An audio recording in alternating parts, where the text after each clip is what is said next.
Hello and welcome to the Divine Renovation Podcast, where we seek to inspire and equip you to bring your parish from maintenance to mission.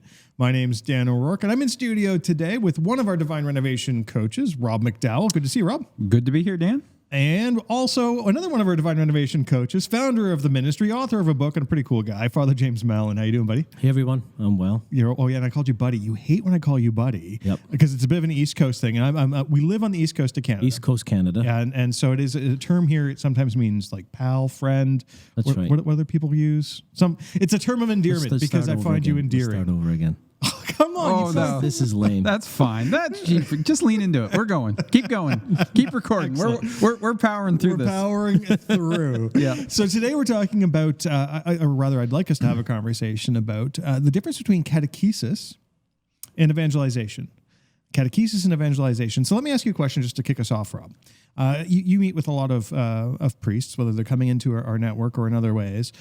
One of the questions that we sometimes ask priests, whether they're pastors or parish priests, is, what are you doing for evangelization in your parish? I presume you've asked that question to priests that have been coming into relationship. What are the kinds of answers you get? Yeah, there's certainly, I think, a lack of clarity between the two terms. And so, for example, for us, we talk a lot about Alpha here, obviously. And so for us, that's a very intentional tool of evangelization. But, and some parishes do other things. But then when I say, what are you doing for evangelization, then they'll go down and start listing off a number of events that for us, probably in most instances, aren't evangelistic in nature. RCIA, some of how they do some of their sacramental processes. They'll go off into other even non-catechetical things sometimes. Oh, we do potlucks and we do, So there's a lot of, I'd say a lack of clarity a lot of times on what we mean by catechesis and evangelization. So, Father James, do you find that when we're getting answers like that, are the priests wrong? Or like when they say potluck, is that right or wrong? I think there's a difference between what is intentional evangelization and what can be evangelistic. In one sense, everything we do in the church has the potential to be evangelistic. This is where I find Rick Warren's 5 systems to be incredibly helpful. Worship, evangelization, discipleship, community, and ministry. And they really force people to get clarity on these different purposes or systems within a church, and to say that evangelization as evangelization is basically helping people to encounter the Lord, to hear the proclamation, to encounter the Lord, to respond in that encounter, to grow in relationship, and leading to the point of making a commitment, a decision to be a follower. In that sense, that's when I think you somehow cross a line between evangelization and discipleship.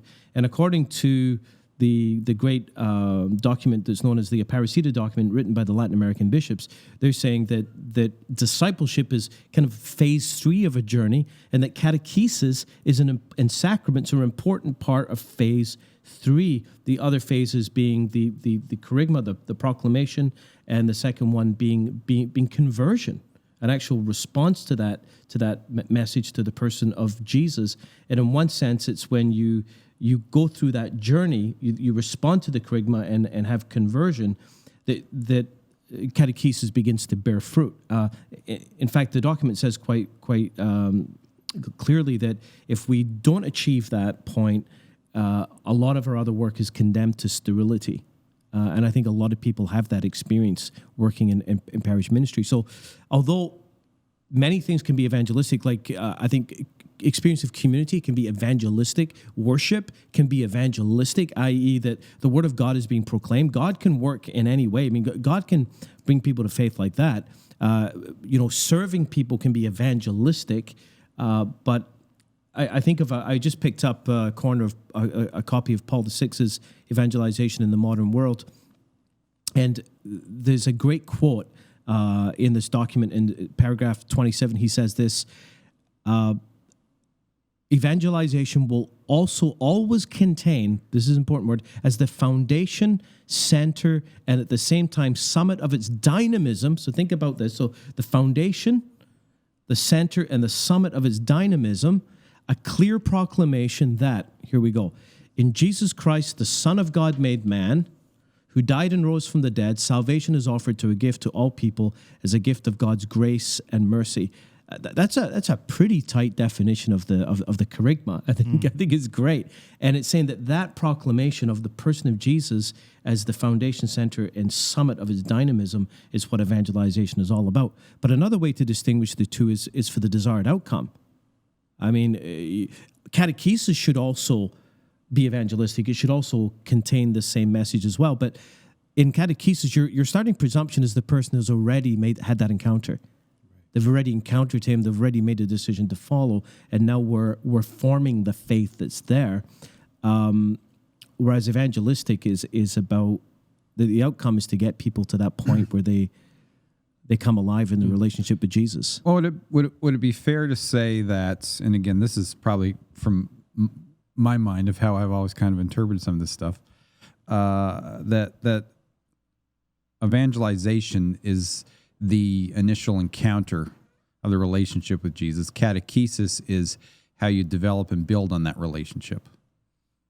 Yeah. Is that fair? I'd say so, absolutely, yeah. Yeah. And so while there's, coming from my background, I like a hard line in the sand, right? Like what and I think it's true that, you are or you aren't, even though you might not be able to define that moment in time or whatever the case might be. But at the same time, it's the same work of God, but manifesting itself in two different ways. Yeah, absolutely. I think one of the ways I heard it distinguished, and I first heard this in the shape of a joke, and it was a talk by Curtis Martin at an Amazing Parish conference. He told this great joke, which I shamelessly use in many of my presentations. He talks about a teacher who asked his class the difference between ignorance and indifference. And he pressed one of his favorite students to come up to the board to explain to the class. He gave her the chalk, and she stood there. She didn't respond, and he pressed her, and finally she took the chalk and she slammed it down, and she said, "Look, I don't know, and I don't care." And the point is ignorance and indifference. It's ignorance is not knowing, and indifference is not caring. And here's the point, and this is something that I first heard articulated by Curtis. He said, in the church, we often treat problems of not caring as if it's simply a problem of not knowing. So what is evangelization ultimately? Helping people to care. And when along the way do people actually start caring? I don't know. That can be a mystery. There might in some cases be a clear line. For me, I remember where I was sitting. Like 2 minutes before this experience, I didn't care. And 2 minutes after, I cared. It was the most important thing in my life because I encountered the Lord in a way that I didn't know was possible that changed everything. But the difference between not caring and not knowing, and so often in the church, we say, okay, so people, they don't care, so let's give them more knowledge. And maybe if we give them enough knowledge, they'll start caring. And it generally doesn't work that way at all. It just makes people even more resentful. So I think evangelization, helping people to care. And when you care about a thing or about someone, because remember, we're not talking about a thing. When you start caring about someone is when you start loving that person, when you come to know that person. So is there a transition? Is there a moment where you trade off? And you go from, okay, we've been doing evangelization with a given person group, whatever, what have you. Do we make an intentional transition? Okay, we're done evangelizing. Now we're going to do some catechizing. I think evangelizing never stops. In the directory of catechesis, the church which has grown in its understanding of the distinction between evangelization and catechesis, this was something that was much more apparent in the late years of the writings of John Paul and Pope Benedict, because in Pope Paul VI's wonderful document, which I highly recommend to everyone, it's still the key document written 5 years after the close of the I might be getting my numbers wrong here, but it was written on, I think, the 10th anniversary of the close of the council, and the key writer of this post-apostolic exhortation after the synod was Karol Wojtyła from Krakow, who became Pope John Paul II. But in this document, you have this dual definition of the narrow definition of evangelization, but also you have, in a sense, a description that everything the church does, including ministry and worship and all these other things, is in a sense all under our big umbrella of evangelization, because evangelization is the task most proper to the church. So he's a kind of everything is evangelization, which in one sense is kind of true in the sense that everything ought to be evangelistic, but he also has the beginning of this narrow definition that makes it distinct from catechesis. But this distinction really is drawn out much more clearly later on by later popes. And so much so that in the directory of catechesis, they say, in a sense, although evangelization and catechesis are distinct moments, evangelization will always have some degree of teaching in it, and catechesis will always be evangelistic because we need to hear the gospel again. We need to hear that core message again and again and again and again. It needs to be. So, Father James, one of the things I've encountered with some of the parishes that we've not necessarily worked with, but certainly that we've worked alongside. So some of the parishes that I've encountered, they run Alpha, which is our evangelistic tool, evangelization tool of choice. And so they have some people come alive to faith, and so they want to, okay, now we got to catechize them. So they shut down Alpha, and then they go over and do some catechesis, whether that be RCIA or any other number of programs out there. Is that the right way to go about this?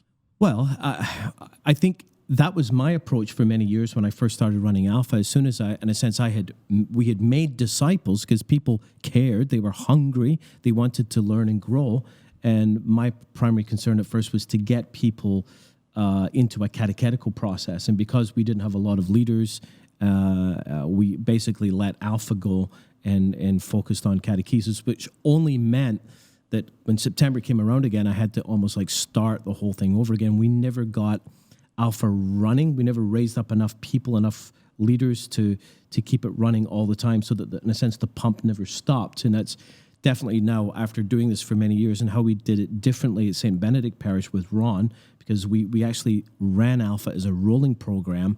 That's definitely what we recommend. It's what we recommended in the book Divine Unlocking Your Parish, is that you commit to getting Alpha going so that the pump doesn't stop, and then once you've got that going, then build something that you can address the catechetical need. So what are some of the opportunities then? If the pump doesn't stop, if in the Divine Renovation model, what we profess is this notion that your alphas should be rolling so that you can continue to raise up leaders, what then do we hope that for parishes who are looking to step into catechesis, what are some of the things that we hope they might choose to do? Even within Alpha, there's a certain amount of catechesis from the video that I guess it's different now, but it used to be, or primarily when Nikki was doing it. So there is an element of where you want people to engage with teaching and learning and growing in knowledge. That's clearly a part of what being a disciple is. I think the challenge a lot of times in the past is we made it only about the teaching and the information, right? And I think we have to think in terms of, okay, Alpha's a great way to initially form people, but then the question is, how are we going to continue to form them, right? And obviously Alpha forms them around teaching, but also around relationships, around small groups, around the whole idea of being in an environment that's safe to ask questions, and forms them in getting them involved in ministry. And so I think without necessarily, obviously we've got our methods and we've promoted them, but I think those are the basic questions that you want to ask: is how are we going to continue to form people around a lot of the same elements, but yet taking them in beyond where Alpha starts and them. I think it's basically, the danger is that we make discipleship simply about the transmission of information rather than the formation in growing in your prayer life, growing in community, identifying your gifts, you getting involved in ministry, like in a sense, the ongoing formation of the whole person. And I think that you go back to the early church, the original idea of catechesis was probably a bit more comprehensive. It wasn't as abstracted out as to, take this program or read this book. But I think there is a specific question, especially in a Catholic context, when we do make the distinction of Alpha is an evangelistic tool versus a catechetical tool, that there is, of course, it'd be foolish to say that there is not a catechetical component of Alpha. And I really believe that the catechetical theological problems that people would say are represented by Alpha is not so much by what is said as what is not said. And so there is a need to provide those extra things. And I would say in a parish that's at the very beginning and has nothing going, yes, I would say your first energies are to get a healthy, robust system of Alpha going that you can at least run it twice a year. Don't try to build everything at first, because you can't do everything at first. It takes time. That being said, even in the early years, although we didn't develop a system of small groups for adults, we did like a one-time big event in the parish hall where we had a catechetical tool that 80 people or 100 people came to. It's not the model we promote because it's not scalable. Most parishes only have like one space that's a big space like that. It's not, and it takes a lot of time to organize it. But in many ways, you've got to, in a sense, provide something as a temporary thing. It might not be your whole thing, but you've got to keep it on your radar because people are hungry. Another possible way is to subscribe to a service like Formed. I know that St. Benedict Parish has done that, and many of our other parishes have done that, where basically you're giving parishioners access. You give them the access key, and they have access to a lot of online content. Again, for people who are awakened, who have a hunger, they can go on individually and do this, or they can maybe with some low amount of organization that doesn't stop you from continuing to build Alpha as a robust tool for evangelization. Because remember, that's evangelizing is what's going to retain your pressure in the whole system. It's going to continue to push things forward. So we've talked a lot about adults and how we look at adult evangelization and adult catechesis. But one of the things when I hear the word catechesis, I interpret it as being focused on youth, on kids. Because I think often when, at least in the Catholic context, when we talk about catechesis, what we're really talking about is how are we forming our young people. Yeah, it's really interesting because we started off before we ran the cameras talking about how for many people the distinction is blurred, and I guess it's an occasion for me to reflect on how much I've drunk the Kool-Aid because for me the idea that I have to almost remind myself that it is confusing for some people, or for me I've realized, like, because of the environment I've been in for these number of years, when I hear catechesis, I primarily think of catechizing adults. I don't think of kids, but I got to remember that 10 years ago that was the reality. Is that and for many Catholics, catechesis is primarily what you do with children. But I think that's one of the things we need to challenge. But I've kind of forgotten that for many people that's what it means. Curse of knowledge coming to the surface. So there'd be lots of people listening who would have catechesis happening at their parish, and it would be focused at kids. Should they stop? Well, that depends. What would you say, Rob? I'd say it's I would agree. It depends. How's it going, and what's the outcome of it? Exactly. Right. And again, what's catechism? And correct me if I'm wrong. I say catechism is essentially how are you forming disciples. And so I'd say if you're looking at your kids program, are you actually forming disciples, or are you just kind of getting them to jump through the hoops and then they jump through the open door? And have you actually made them disciples first in order to form them? Yeah. So I mean, it's the question in itself would take a little bit of unpacking with each parish, but what does the Ron Huntley question? What does success look like? Exactly. And begin working back from there and evaluate what you're doing. Well, we had 40 kids had their first communion. Now only 2 came back to make their second, but we had 40 kids, or we had 30 kids were confirmed. Of course, none of them came back. So this is part of the thing is we've got to admit that even though we're going through the form of things, the actual fruitfulness in terms of disciple making is abysmal for the most part. And we've got to say, are we really okay with this?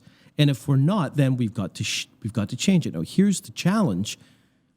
What's one of the primary things that stops us from initiating a new model of evangelization, discipleship, and catechesis, even among younger Catholics? We're so busy. We've got no time. And why are we so busy? Because we're putting all of our time and energy into doing something that doesn't produce any fruit.